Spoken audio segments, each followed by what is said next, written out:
নমস্কার বন্ধুরা, দিতির রান্নাঘর উইথ ব্লগ চ্যানেলে আপনাদের প্রত্যেককে স্বাগত। দেখুন, আজকে নিয়ে চলে এসেছি ভীষণ ইজি ওয়েতে, কোনো রকম বাটাবুটির ঝামেলা ছাড়াই তেলাপিয়া মাছের ঝাল। তো আজকের এই মাছের ঝালটা আমি কিভাবে করেছি চলুন দেখে নিন। তো দেখুন বন্ধুরা, লাইলনটিকা মাছের এই ঝালটা করার জন্য, লাইলনটিকা হোক তেলাপিয়া হোক, যেটা যে নামে বলেন, তো প্রথমেই আমি কড়াইতে সর্ষের তেলটা খুব ভালোভাবে গরম হতে দিয়েছি, আর মাছেও লবণ হলুদ মাখিয়ে রেখেছি। সুন্দরভাবে তেল গরম হয়ে গেছে।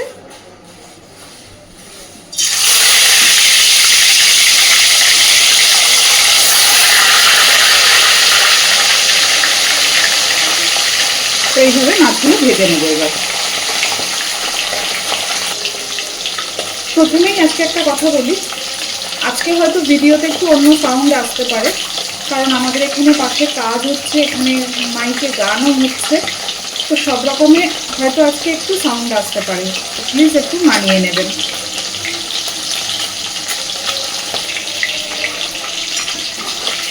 খুব বেশি কড়া করে ভাজবো না মাছগুলোকে।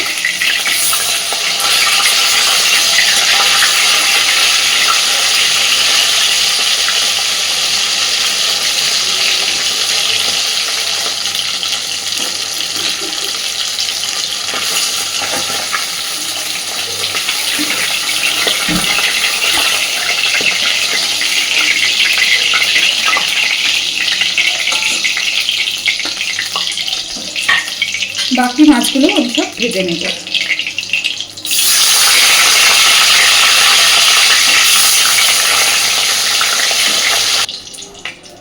কড়াইতে অনেকটাই তেল আছে, আর তেল দেবো না।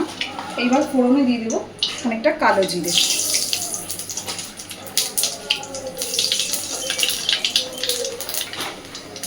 দিচ্ছি একটা শুকনো লঙ্কা,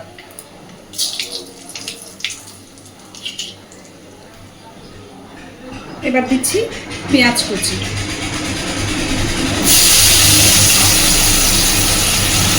একই সাথে একটা টমেটো কুচি আর বেশ খানিকটা চেরা কাঁচা লঙ্কাও দিই।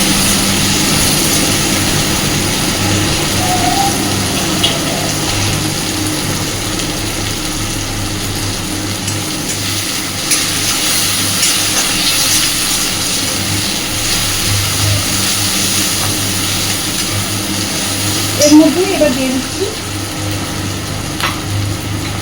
খানিকটা থেতো করা রসুন,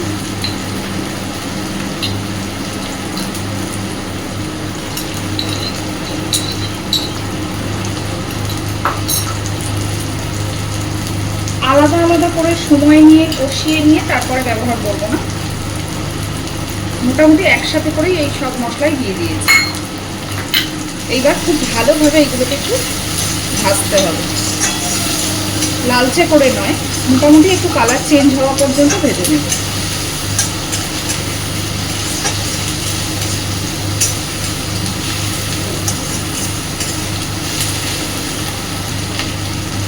দেখুন বেশ খানিকটা ভাজা হয়ে গেছে। এইবার দিয়ে দিচ্ছি ছোট ছোট লম্বা লম্বা করে কেটে রাখা, ছোট ছোট বলতে সরু সরু লম্বা লম্বা করে কেটে রাখা আলু। আমি কিন্তু এখানে আলুগুলো খুব বেশি মোটা করে কাটিনি।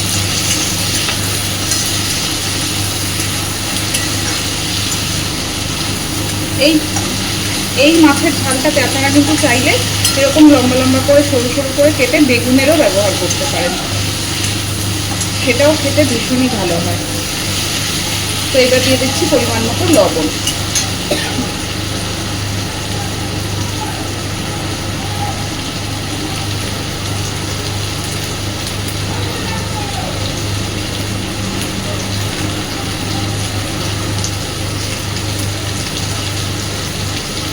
এবার দেব হলুদ গুঁড়ো,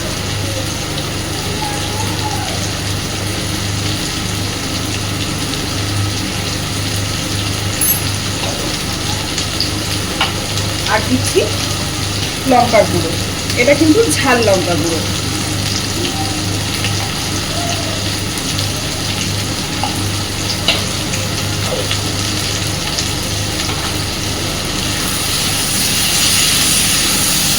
সুন্দর করে সব কিছুকে মিশিয়ে দেবো। কোনো মশলা বাটার ঝামেলা নেই, কিন্তু এই মাছের ঝালটা খেতে কিন্তু ভীষণ ভালো হয়। সামান্য একটু জল দেব।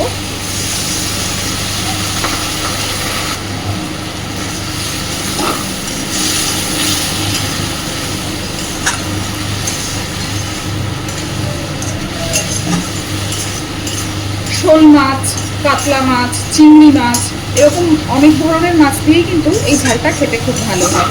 অবশ্যই বাড়িতে ট্রাই করে দেখবেন।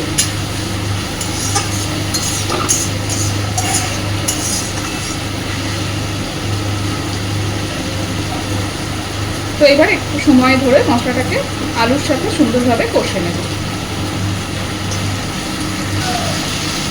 দেখুন সুন্দরভাবে সব কিছু কষে নিয়েছি।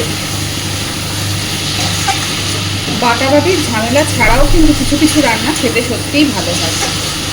মশলা থেকেও পুরো তেল ছেড়ে গেছে, আলুর সাথে সব কিছু সুন্দরভাবে কষে গেছে।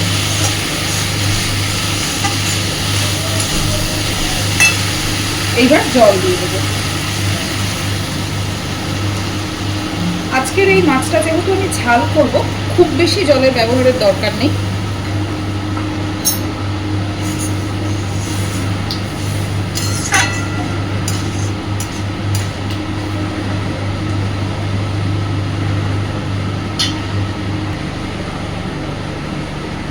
এইবার ঝোলটাকে আগে খুব সুন্দর করে কিছুক্ষণ ফুটিয়ে নেব।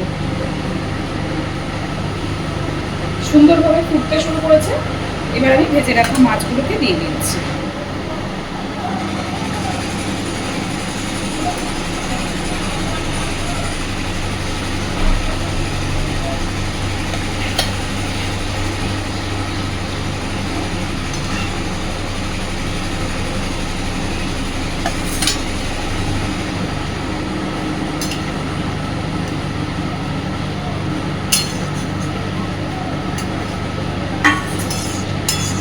গ্যাসের ফ্লেমটাকে মিডিয়ামে রেখে মিনিট 5-7 ভালোভাবে ফুটিয়ে নেব।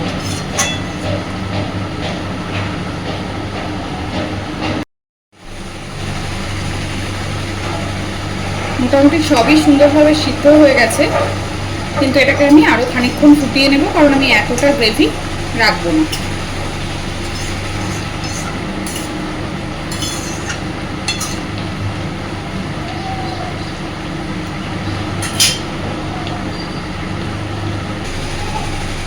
তো দেখুন আমার আজকের একদম ইজিভাবে তেলাপিয়া বা লাইলনটিকা যে যেটাই বলুন মাছের ঝালের রেসিপি কিন্তু একদম রেডি। গরম ভাতের সাথে এর স্বাদ এতটাই ভালো যে একবার ট্রাই না করলে কিন্তু সত্যিই বুঝতে পারবেন না। তো অবশ্যই বাড়িতে এইভাবে একবার বানিয়ে দেখবেন, আর কেমন হয়েছে আমাকে কমেন্টে জানাবেন। আর প্লিজ আমার চ্যানেলটাকে লাইক, শেয়ার এবং সাবস্ক্রাইব করে আমার পাশে থাকবেন। ধন্যবাদ।